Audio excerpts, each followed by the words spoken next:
Hello दोस्तों। Speciality chemical company fine Organics ने अपने क्वार्टर फोर के रिजल्ट्स अनाउंस कर दिए हैं।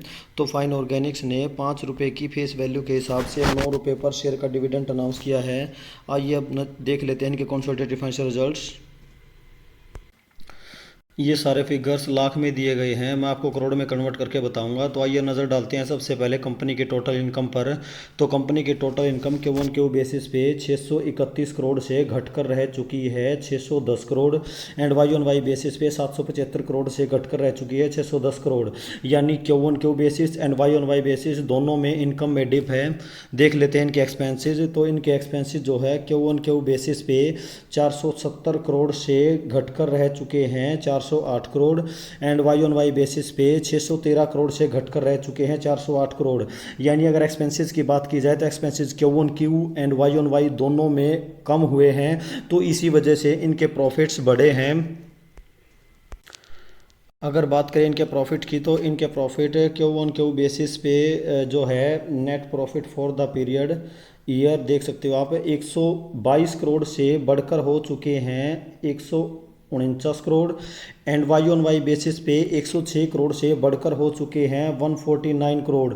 यानी चाहे Q1Q बेसिस हो चाहे Y-on-Y बेसिस हो, दोनों में इनके प्रॉफिट्स एक्सपेंसेस कम होने की वजह से बढ़े हैं। आइए अब देख लेते हैं इनका EPS।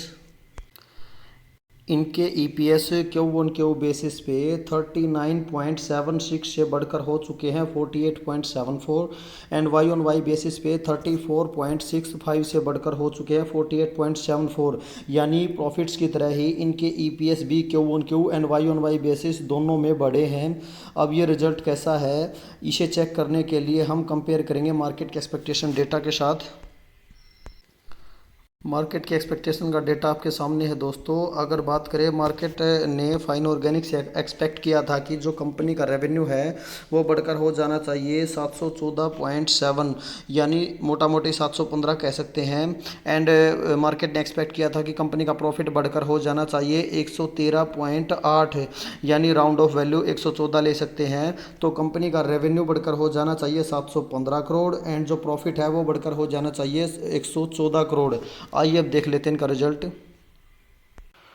हमने कंपनी के मार्केट एक्सपेक्टेशन डेटा में देखा था कि जो कंपनी का रेवेन्यू है वो बढ़कर हो जाना चाहिए 715 करोड़, बट यहाँ पर आप देख सकते हो जो कंपनी का रेवेन्यू है वो बढ़कर हुआ है सिर्फ 597 करोड़ या 600 करोड़, राउंड ऑफ वैल्यू कर सकते हो आप। तो यहाँ पर रेवेन्यू के टर्म में कंपनी ने मार्केट की एक्सपेक्टेशन को मिस किया है। आइए देख लेते हैं प्रॉफिट के टर्म में।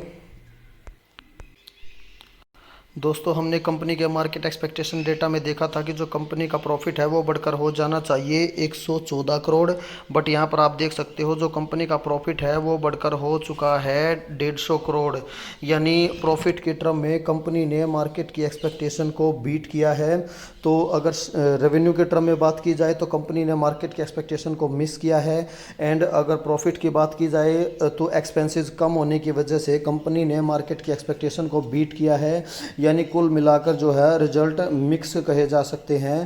तो बाकी तो हमें कल मार्केट रिएक्शन से ही पता चल पाएगा कि रिजल्ट कैसा है, लेकिन कंपनी ने प्रॉफिट के टर्म में मार्केट के एक्सपेक्टेशन को बीट किया है। तो मुझे लगता है कि जो 4500 का जो लेवल है अभी शायद उस पे उसको ब्रेकआउट देके ऊपर जा सकता है। स्टॉक 5000 के लेवल के आसपास पहुंच सकता है जहां तक मुझे लगता है। बाकी तो मैं गलत भी हो सकता हूं, बाकी तो मार्केट ही बताएगी क्योंकि मार्केट सुप्रीम है।